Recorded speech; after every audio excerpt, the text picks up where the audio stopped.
हम nursing assessment करते हैं। What is nursing assessment? Nursing assessment a complete assessment of a client urinary function include the following. हम nursing assessment कैसे करते हैं? अगर किसी भी पेशेंट के हम यूरिनरी सिस्टम की एबनॉर्मलिटी नॉर्मल है या एबनॉर्मल है, इस तरह की कंडीशन को मालूम करने के लिए हम क्या करते हैं? नर्सिंग असेसमेंट करते हैं। इसमें क्या है? नर्सिंग हिस्ट्री है। नर्सिंग हिस्ट्री के अलावा क्या है? Physical assessment of the genitourinary system, hydration status है, और एग्जामिनेशन ऑफ द यूरिन है। सही है। तो फिजिकल असेसमेंट में हम जीनेटो यूरिनरी सिस्टम की जो ऑर्गन है, पेरेनियल ऑर्गन, वहां को देखते हैं। हाइड्रेशन स्टेटस भी देखते हैं, पानी कितना पी रहा है, कितने गिलास पानी पीते हैं, ये पूछते हैं। देन और इसके अलावा क्या देखते हैं? एग्जामिनेशन ऑफ द यूरिन, और यूरिन की एग्जामिनेशन भी करते हैं। सही है।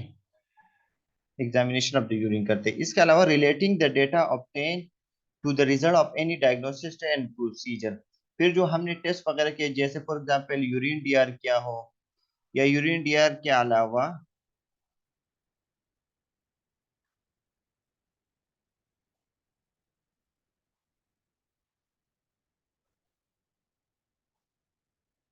यूरिन डीआर के अलावा हमारे पास इसके अलावा result of in diagnostic test, urine CS हो गया। कोई भी टेस्ट हो उसको हम रिलेट करते हैं विद फिजिकल एग्जामिनेशन की क्या एबनॉर्मलिटी है।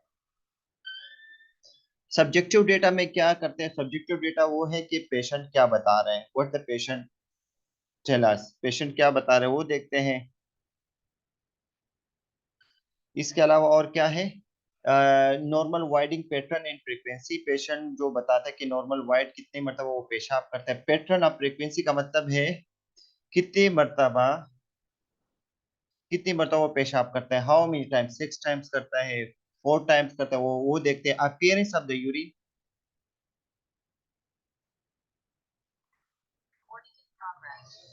यूरिन की क्या करते हैं? अपीयरेंस देखते हैं। सही है। Past and current problem with urination, to past history नहीं है, पहले तो कोई यूरिनेशन में जलन वगैरह इस तरह की कंडीशन, तो ये देखते हैं। The presence of an ostomy, कोई ऑस्टोमी वगैरह, तो कोई कट वगैरह या इस तरह कुछ लगा तो नहीं हमारे पास। ऑस्टोमी एक कंडीशन होती है, एक हमारे पास होते हैं कोलोनोस्टोमी। कोलोस्टोमी किसे कहते हैं? जो कोलोन में लगाते हैं जब किसी की एब्डोमिनल ऑब्स्ट्रक्शन होती है। सही है। किसी की एब्डोमिनल ऑब्स्ट्रक्शन होती तो वहां पर क्या करते हैं? इस एज अ स्टूल के लिए वहां पर कोलोन में लगाते हैं। इसको हम क्या कहते हैं? कोलोस्टोमी कहते हैं। ओस्टोमी बैग होता है जब पेशेंट जो है ब्लेडर, कोई ब्लेडर की एब्नॉर्मलिटी है या ब्लेडर की कैंसर होते तो उस कंडीशन में एक आर्टिफिशियल टाइप ऑफ बैग लगाते हैं, वहाँ वहां पर कट लगाते हैं जो यूरिटर डायरेक्टली इसका इंटरकनेक्शन होती है forward for the storage of urine. तो इसको हम क्या कहते हैं? ओस्टोमी बैग कहते हैं। तो ओस्टोमी बैग में क्या करते हैं? कलेक्शन आप क्या करते हैं? कलेक्शन ऑफ यूरिन वगैरह वहां पर होते हैं, या कलेक्शन ऑफ वेस्ट भी कहते हैं। सही है। इसमें क्या करते हैं? यानी एक तो कोलोनोस्टोमी या कोलोस्टोमी में इस तरह करते हैं कि कोलोन का कुछ पार्ट हिस्सा को उसको काट करके या रिमूव करके उसकी जगह आर्टिफिशियल टाइप ऑफ वो कोलोस्टोमी वो लगाते हैं। स्टोमा का मतलब क्या है? एक होल सा बनाते हैं। सही है। और स्टोमी, स्टोमा मीन कट वगैरह लगाते हैं और वहां पर आपका वेस्ट वगैरह जो है वो करते हैं, लेकिन वो परमानेंट नहीं होते, फॉर द सम टाइम के लिए टेम्परेरी भी होते हैं और परमानेंट भी हो सकते हैं। अगर इसके अलावा fast and current problem with urination, ये हमने बता दिए। वाइडिंग पैटर्न जो है इंटरव्यू में हम ये देखते हैं कि कितने मरतबा पेशाब करते हो, यानी 24 आवर्स में कितनी मरतबा आप जाते हो। This is the frequency of urine या pattern of urine. Has this pattern change recently, क्या ये पैटर्न जो है आपकी फ्रीक्वेंसी जो है बढ़ गई, कितने दिनों से बढ़ी है? अगर कोई एब्नॉर्मलिटी है। Do you need to get out of the bed to void at night, या आपको रात के वक्त यूरिनेशन के लिए उठना तो नहीं पड़ता है? हमने पढ़ा था कि दो से ज्यादा अगर हो जाए तो इसका मतलब इस कंडीशन को हम नोक्टोरिया कहते हैं, तो वो कंडीशन तो नहीं है। फिर ऑब्जेक्टिव डेटा में ये है कि हम जब करते हैं, हम जो करते हैं उसको ऑब्जेक्टिव डेटा कहते हैं। फिजिकल असेसमेंट में हम पल्पेशन करते हैं। पल्पेट का मतलब एक होता है परकशन होता है। आप लोग ने असेसमेंट में पढ़ा होगा कि what is palpation, what is percussion. Palpation का मतलब है प्रेस करके देखना, दिस इज पल्पेशन। परकशन का मतलब है कोई हाथ रखे इसके दूसरे से हिट करना, दूसरे हाथ से या दूसरे फिंगर से हिट करना।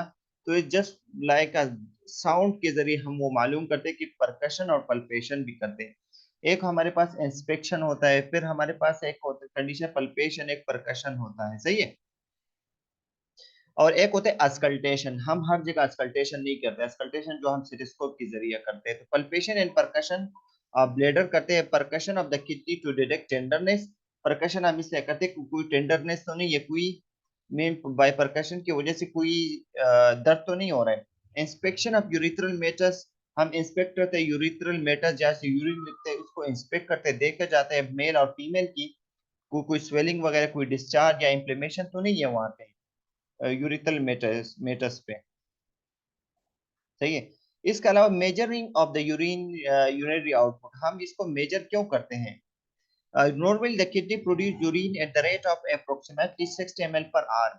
तकरीबन आपकी किडनी जो है 60 ml पर आवर के लिहाज से वो बनाती है, जो तकरीबन 1500 ml पर डे बना देती है। लेकिन हमने कल पढ़ा था कि यूरिन आउटपुट बिलो 30 ml में इंडिकेट लो ब्लड वॉल्यूम। जो आपका 30 ml से अगर आपका यूरिन प्रोडक्शन जो है पर आवर कम हो जाए 30 ml से कम, तो इसका मतलब है आपका ब्लड वॉल्यूम कम है या किडनी आपका फंक्शन सही नहीं करता है, तो इसको रिपोर्ट करना चाहिए। हम इस कंडीशन को क्या कहते हैं? हमने अगर पढ़ा था कल ओलिगोरिया, जो 500 से कम हो तो इसका मतलब ये है ओलिगोरिया। अगर 100 ml तक या 100 ml से कम हो तो इसको हम एनुयूरिया कहते हैं। तो कल हमने इसमें पढ़ा था कि व्हाट इज ओलिगोरिया, व्हाट इज एनुयूरिया, सही है।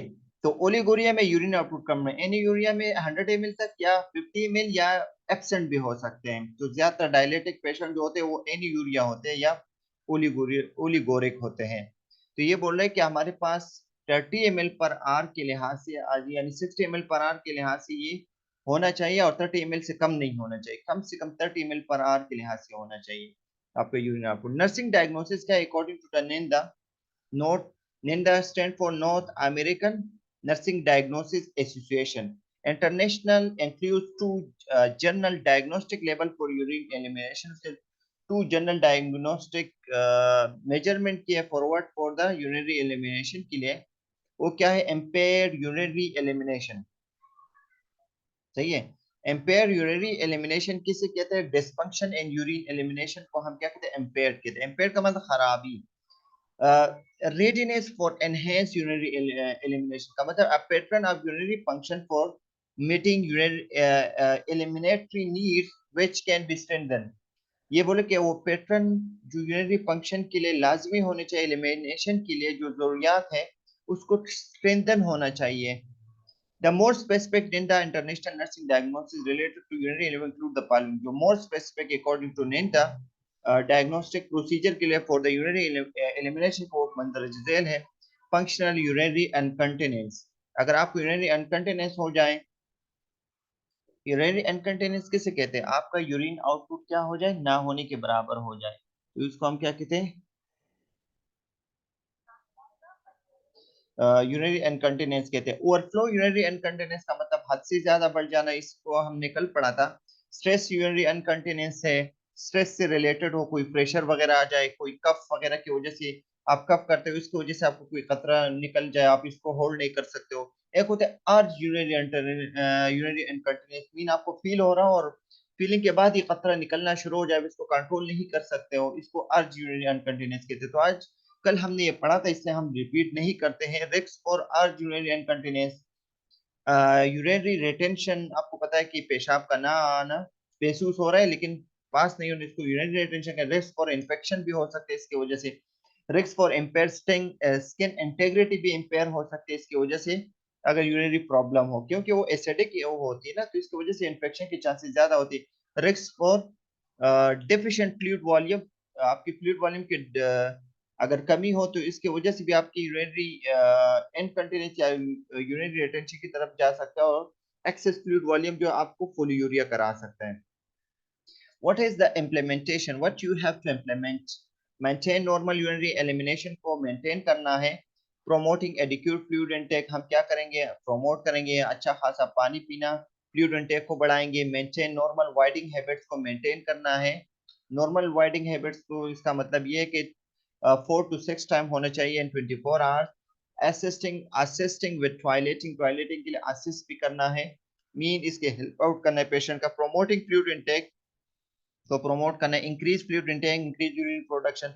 अगर आप फ्लूइड इनटेक को बढ़ाते हो तो यूरिन प्रोडक्शन बढ़ सकती है। नॉर्मल डेली इनटेक एवरेजिंग जो है तकरीबन 1500 ml तक होना चाहिए एडल्ट क्लाइंट के लिए। Client who are at risk for UTI, वो क्लाइंट या पेशेंट जो यूरिनरी ट्रैक इन्फेक्शन के लिए रेस्ट पे हो, उसको खतरा हो, या यूरिनरी कल्कुलाई या यूरिनरी स्टोन की खतरा हो, तो इसको तकरीबन 2000 से लेकर 3000 ml तक फ्लूइड डेली पीना चाहिए, कंज्यूम करना चाहिए, ताकि स्टोन, किडनी स्टोन और रिस्क ऑफ इन्फेक्शन की चांसेस ना हो। Dilute urine and frequent urination reduce the risk for UTI.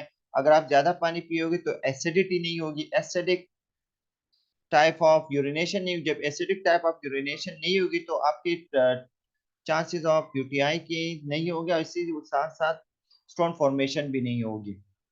Increase fluid intake में भी कंट्राइंडिकेटेड फॉर सम क्लाइंट। आप फ्लूइड इनटेक कुछ पेशेंट के लिए कंट्राइंडिकेटेड है, ममनू है। जैसे किडनी फेलियर और हार्ट फेलियर वालों लोगों के लिए ज्यादा पानी पीना मना होता है, या डायलिसिस डिपेंडेंट वाले लोगों को, क्योंकि वो इसको फिल्टर करने के काबिल नहीं होते, तो पेशेंट को एडिमा या इस तरह की चांसेस हो सकते हैं। मैनेजिंग यूरिनरी इनकंटिनेंस को कैसे मैनेज करोगे? कंटिनेंस ट्रेनिंग कर दे देंगे। इस तरह पेल्विक मसल एक्सरसाइज करेंगे, गीगल एक्सरसाइज को कहते हैं। पॉजिटिव रेनफोर्समेंट करेंगे, कोई परेशानी या स्ट्रेस वगैरह उसको खत्म करने की कोशिश करेंगे, और मेंटेन स्किन इंटेग्रिटी को मेंटेन रखेंगे भाई। सफाई वगैरह, स्किन इंटेग्रिटी, सेहत कैसे बरकरार रहेगी, सफाई वगैरह का खास ख्याल रखेंगे। जब भी यूरिन अर्ज फील हो तो यूरिन टाइमली करेंगे, ताकि कोई इन्फेक्शन ना हो। यूरिनरी इनकंटिनेंस क्या है? Assess the pattern of incontinence, वो असेस करेंगे कि इनकंटिनेंस कितने मरतबा होता है। और वाइडिंग जो है वाइडिंग जो है हर 2 घंटे के बाद होना चाहिए, और इंक्रीज अप टू 3 to 4 के बाद भी पेशाब करना चाहिए। मेंटेन फ्लूइड इनटेक को मेंटेन करना चाहिए, और decrease fluid intake before bed time, और जब भी आप बिस्तर की तरफ या सोने की तरफ जा रहे हो तो आपको फ्लूइड इनटेक कम करना चाहिए। आपकी पेरेनियल केयर जो है करनी चाहिए, जब भी कोई खतरा वगैरह या कोई गंदगी हो जाए, और यूज कॉटन वगैरह पहनना चाहिए अंडर गारमेंट्स। यूरिनरी रिटेंशन किसे कहते हैं? आप यूरिनरी रिटेंशन किसे कहते हैं? पेशाब के रोकथाम को कहते हैं। तो इसके लिए हम क्या कहते हैं? एडिक्यूट फ्लूइड इनटेक को क्या करेंगे? एडिक्यूट करेंगे, फ्लूइड इनटेक को बढ़ाएंगे। सफिशिएंट टाइम टू वाइट, और पेशाब करने के लिए सही टाइम देंगे, सही सफिशिएंट टाइम, तो कम से कम अगर पेशाब 8 घंटे तक आपको सबर करना चाहिए। अगर 8 घंटे से ज्यादा रिटेंशन में हो जाए, 8 घंटे में कोई पेशेंट या कोई प्लांट पेशाब पास ना करे, तो खतरा हो सकता है। और पेशेंट फील कर रहा हो और यूरिन पास नहीं करते, उसमें तो हम कैथेटराइजेशन की तरफ पे चल सकते हैं। और इसके अलावा provide appropriate positioning and privacy. आप क्या करोगे? अप्रोप्रिएट पोजीशन के लिए प्रोवाइड करोगे सही पोजीशन, यानी वॉशरूम के लिए सही पोजीशन प्रोवाइड कर, ताकि वो इजीली यूरिन पास करे, प्राइवेसी मेंटेन रखोगे। For warm water over the perineum, अगर कोई भी रिटेंशन की तरफ जाते हैं तो हम क्या करते हैं? गर्म टॉवल या वार्म वाटर से टॉवल को गीला करते हैं, या गर्म पानी से पेरिनियल एरिया को धोते हैं, ताकि वो क्या हो जाए? डायलेट हो जाए। आपका यूरिथ्रल अगर स्फिंक्टर मसल अगर कंस्ट्रक्ट हो चुके हो, तो ये क्या करेगा? This will lead to dilate जो स्फिंक्टर मसल है, and at provide the easy way forward for the urination. तो आपकी पेशाब आसानी से कर सकते हैं। जब भी कोई रिटेंशन में जाते हैं तो हम ये तरीकाकार करते हैं, यानी गर्म पानी से पेरिनियल एरिया को धोते हैं। इसके अलावा intervention for common urinary problems, वो क्या है? इसके लिए यूरिनरी प्रॉब्लम के लिए हम क्या क्या इंटरवेंशन कर सकते हैं? Response as soon as possible to urge void, हम रिस्पॉन्स कर देंगे as soon as possible to urge to void. Mean ये जब भी पेशेंट को जब भी फील हो जाए, तो हम जल्द अज जल्द पेशेंट को वॉशरूम ले जाने की कोशिश करें, वो पेशाब करे। क्योंकि अगर आप डिले कर रहे हो, यहाँ तक के यहाँ तक कि आप लोग यहाँ तक कि अगर अपने आप को भी जब भी अर्ज फील हो जाए, जब भी आपको यूरिन फील हो जाए, तो इसी टाइम यूरिन पास करना चाहिए। क्योंकि अगर डिले हो जाए, डिले करने से आपको यूटीआई हो सकता है, यूरिनरी इन्फेक्शन हो सकती है, क्योंकि वो क्या एसिडिक होती है, तो this acidic will lead to urinary tract infection. तो इसलिए कभी भी पेशाब को डिले नहीं करना चाहिए।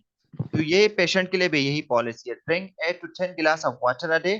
आपको 8 से लेकर 10 गिलास ऑफ पानी पीना चाहिए। After urination must whip the area, ये बोले कि जब भी यूरिन करे तो इस एरिया को, आपके पेरिनियल एरिया को साफ रखना चाहिए, पानी से या वाइप्स वगैरह से साफ करना चाहिए। मेंटेन पेरिनियल जेनिटल क्लीननेस, आपके जेनिटल ऑर्गन्स होते हैं उसको, इसकी सफाई मेंटेन रखनी चाहिए। अगर सफाई नहीं रखोगी तो फिर इन्फेक्शन के चांसेस होगी। Avoid food and fluid that contain excessive sodium, आप ऐसे गजाइयत से और फ्लूइड से, पानी से परहेज करोगे जिसमें ज्यादा सोडियम होगी यानी नमक होगी, क्योंकि नमक वाली चीजें ज्यादा खाने से या नमक वाली चीजें ज्यादा यूज करने से क्या होगा, आपको रिटेंशन की तरफ लेके आपके पेशाब को रुकवा सकता है और किडनी स्टोन भी हो सकते हैं। Empty the bladder completely at each voiding, जब भी आपको पेशाब करना है तो अच्छी तरह आप अपने ब्लैडर को खाली करना है, एम्प्टी करना है। ऐसा नहीं है कि थोड़ा अभी कर दिया, थोड़ा इस आप बोलते हो जल्दी में कि मैं बाद में करूंगा, तो इस ये भी चांसेस हो सकते हैं आपके इन्फेक्शन को।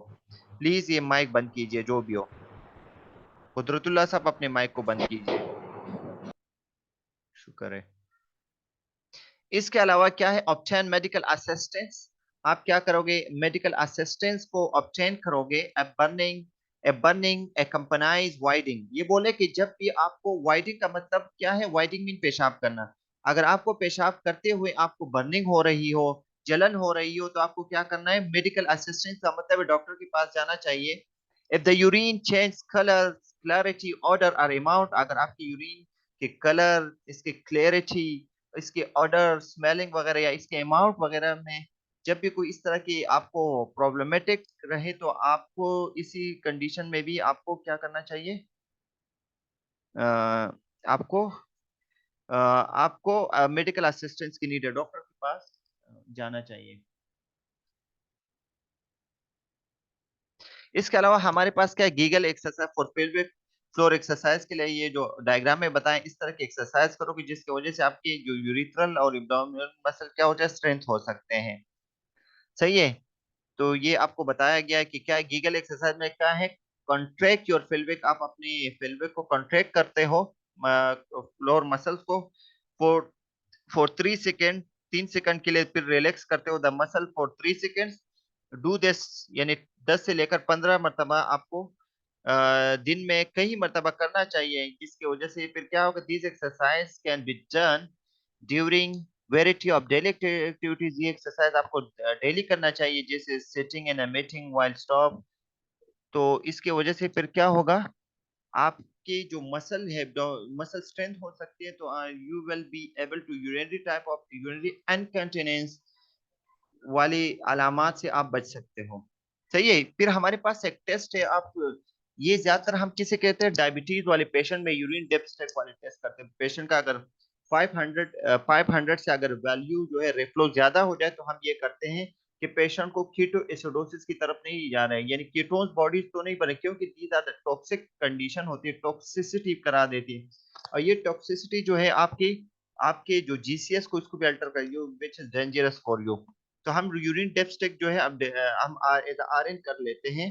रियलिटी में मैं कोशिश करता हूँ कि अगर ये अवेलेबल होंगे हमारे लैब में, तो इसका मैं बना के आप लोगों को भेज दूंगा, किस तरह करते हैं, how to perform this urine dip check. इसको यूरिन डेप्थ स्टेप इसलिए करते हैं कि एक स्टिक नमा चीज होता है, इस तरह जो डायग्राम में आपको नजर आ रही है वाला, इस स्टिक को हम क्या करते हैं, डिप करते हैं इस यूरिन में।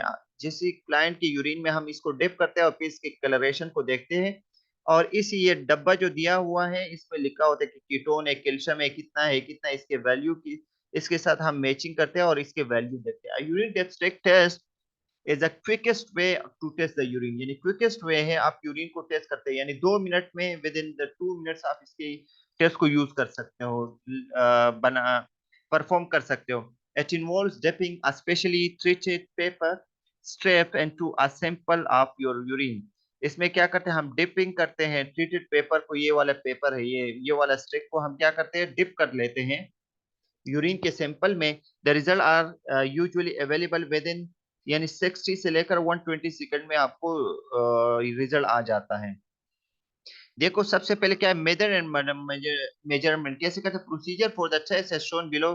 तकरीबन इसके 4 मराहिल होते हैं। पहले क्या करते हैं, फ्रेश यूरिन सैंपल को, ओल्ड वाले नहीं, पेशेंट का यूरिन सैंपल ले लेते हैं और इस पे यूरिन का एमआर वगैरह लिख लेते हैं, सही है। फिर क्या कर, urine sample as clean dry container and label, सही है। इस कंटेनर को लिखते हैं और लेबल करते हैं। लेबल का मतलब है पेशेंट का नाम वगैरह वो लिखते हैं। फिर क्या करते हैं, जब हमने ये कर दिया, फिर हम स्ट्रिप को डिप करते हैं। ये वाला स्ट्रिप जो है, ये वाला आप लोगों को नजर आ रहा है, ये वाला जो है, इसको हम डिप करते हैं यूरिन में। तकरीबन 60 से लेकर 120 सेकंड तक या कुछ सेकंड तक के लिए हम कर लेते हैं और फिर इसको निकाल लेते हैं यूरिन से। और टिश्यू वगैरह में पकड़ लेते हैं, क्या कर, यूरिन वगैरह नीचे ना गिरे कहीं पर, क्योंकि कोई गंदगी ना फैले।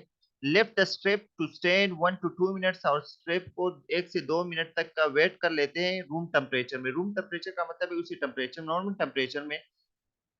फिर हम ये देखते हैं कि after the dipping of the strip into the client urine what happen, आप इसकी चेंज, कलर की चेंज देखते हैं और फिर इसका मैचिंग करते हैं विद द वेट। इसके साथ जो बॉक्स होता है, ये वाला बॉक्स है, ये डब्बा है, इसके साथ मैचिंग करते हैं कि जिस कलर के साथ इसका मैचिंग होती है, इसकी वैल्यू जो यहाँ पर लिखी होती है, हम लिख लेते हैं कि कीटोन बॉडी तो नहीं है, कीटोन पॉजिटिव की तरफ तो नहीं जा रहे हैं, सही है। और ये देखते हैं, देखो each page by comparing it with the colour chart manually using using net eyes, हम यहाँ से देखते हैं। फिर क्या करते हैं, read the step automatically using automatic reagent strip reader. फिर हम क्या करते हैं, जब हमने ये कर दिया, फिर हम इस पे वो निकाल लेते हैं, इसका रिजल्ट वगैरह लिख लेते हैं कि पॉजिटिव जो यूरिन आउटपुट है इसमें लिखते हैं कीटोन पॉजिटिव कीटोन नेगेटिव। ये ज्यादातर हम कीटोन्स के लिए देखते हैं। इसमें ये सब चीज, फॉर एग्जाम्पल ये बॉक्स है, इस बॉक्स पे लेके ये स्ट्रिप है, स्ट्रिप को ये देखो, इसी तरह हम मैचिंग करते हैं। इसका कौन सा कलर है, कोई बता सकते हैं, जवाब दो, इसका कौन सा वो है। ये लिकोसाइड को शो करता है, फर्स्ट वन ये लिकोसाइड है। फिर क्या है, न्यूट्रो वो है नाइट्रिक ऑक्साइड है। फिर हमारे पास क्या है, नाइट्राइट है, सॉरी, दूसरा नाइट्राइड है। फिर प्रोटीन है, पीएच है, फिर ब्लड है, फिर हमारे पास स्पेसिफिक ग्रेविटी है, कीटोन्स है और ग्लूकोज है। अगर किसी के पेशेंट डायबिटिक है, इसमें ग्लूकोज देखना चाहते हैं तो उसमें हम ये देखते हैं। अभी आप लोग प्लीज कोई भी एक जवाब दो, ये वाला कलर जो है कौन सी कौन सी लिकोसाइड नेगेटिव है या लिकोसाइड पॉजिटिव है, पहले ये जवाब दो। सर ये मॉडरेट है। सही है, ये मॉडरेट कलर के साथ शो कर रहा है, मॉडरेट है या ये है स्मॉल है, ये स्मॉल है, नहीं सही सर, है। स्मॉल नहीं है, वो कलर चेंज, ये देख लो, ये स्मॉल है। कलर चेंज है सर। चलो सही है। ये दूसरा कौन सा है, नाइट, आप बताओ शाहनवाज, ये दूसरा कौन सा है, नाइट्राइट जो है ये नेगेटिव या पॉजिटिव है, पहले ये बताओ। सर ये पॉजिटिव है। हाँ शाहनवाज, आपने तो बहुत किए होंगे, गुड।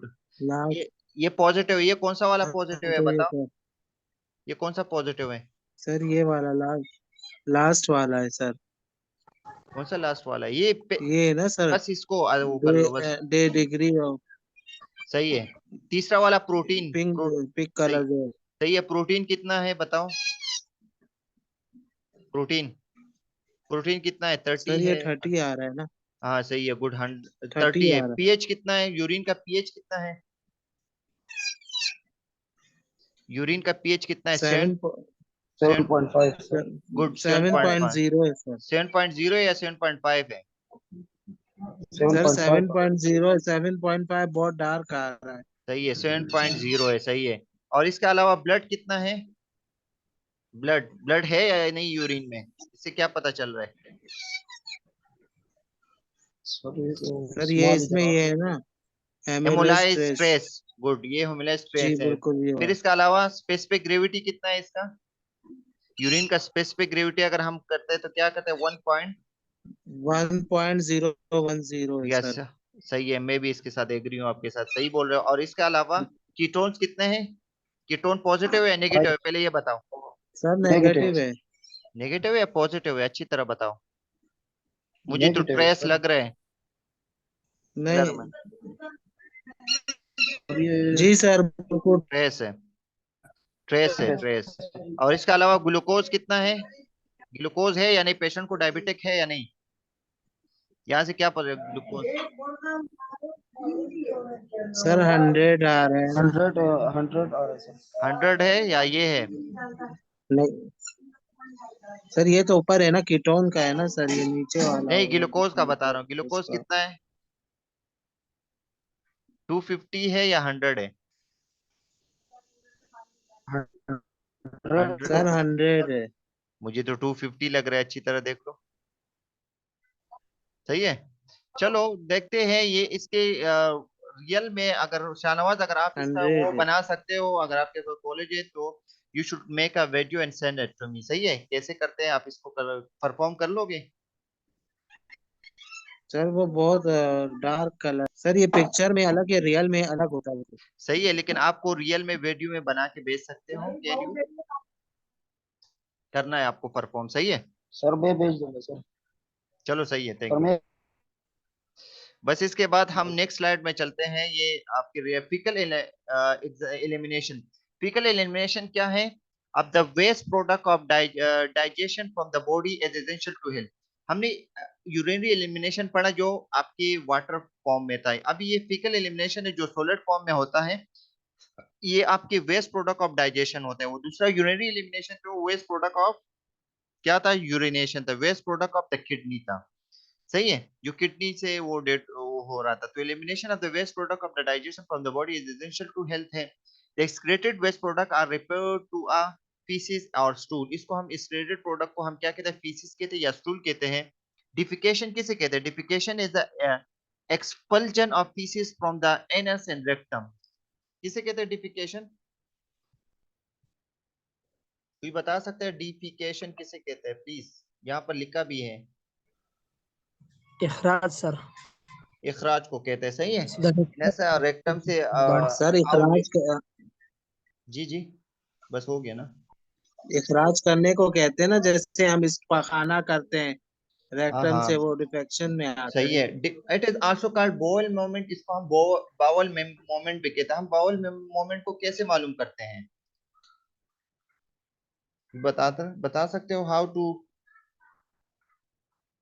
बाउल मोमेंट को हम कैसे मालूम करते हैं, पता है कि कोई बता सकता है?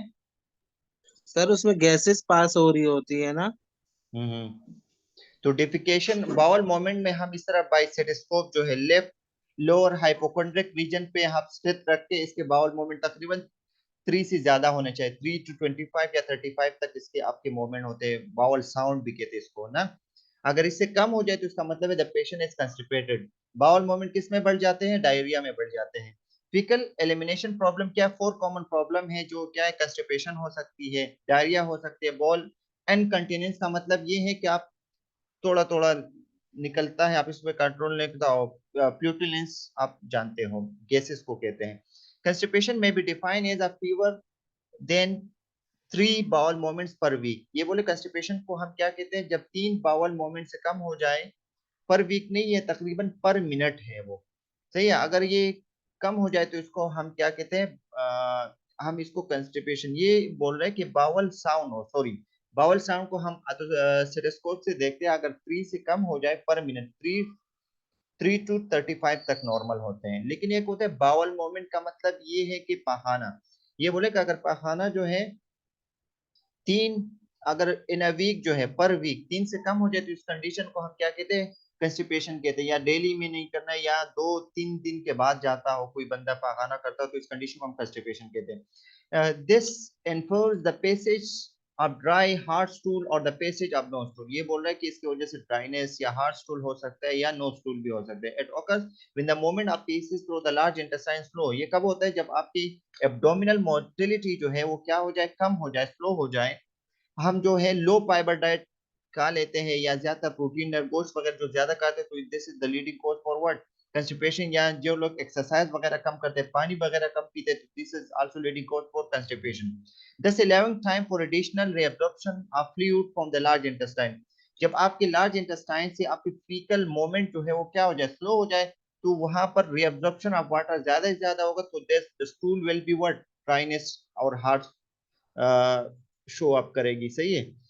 फीकल इम्पेक्शन किसे कहते हैं? ये this is the abnormality. Faecal impaction is a mass or collection of hard hardened piece in the folds of the rectum implication कोई बता सकते हैं कि ये इम्प्लीकेशन कब होती है? कि जब स्टूल जो है नहीं निकलता है, सही है, तो इस कंडीशन को हम क्या कहते हैं? फीकल इम्पेक्शन कहते हैं। हम किसी तरीके से हम निकालने की कोशिश करते हैं, सही है। और इसके अलावा implication result from prolonged retention and accumulation of fecal material, ये किसके वजह से होता है? ज्यादातर ये ज्यादातर रिटेंशन की वजह से, और फीकल मटेरियल जो है प्रोलॉन्ग टाइम जो है जब रह जाए रेक्टल एरिया में, तो इसकी वजह से भी हो सकते हैं। and severe implications, the pieces accumulated and extended well off and to the sigmoid colon and beyond, और ये स्टूल जो है आपके सिग्मोइड कोलोन में भी रह जाती है। Digital evacuation or surgery is required to remove the mass, तो हम क्या करते हैं? फिर डिजिटल टाइप ऑफ एवाक्यूएशन करते हैं या सर्जरी करते हैं इसको फॉर द फीकल मटेरियल को निकालने के लिए, सही है। तो फीकल इम्प्लिकेशन जो है स्टूल वगैरह का रुक जाना या वहां पे दब जाना, तो ज्यादातर ये टाइफाइड फीवर में भी जब कोलोन जो है कोलोन जब आपकी जो लार्ज इंटेस्टाइन है उसमें क्या हो जाए, आपके लार्ज इंटेस्टाइन के जो बैक्टीरियल इन्फेक्शन की वजह से वहां पर कोई स्टेनोसिस हो जाए, तो इसकी वजह से भी फीकल इन्फेक्शन हो सकती है। यानी स्टूल वगैरह वहां पर जमा होना शुरू हो जाता है और बाहर नहीं निकलता है। तो जैसे फिर हमें क्या करते हैं?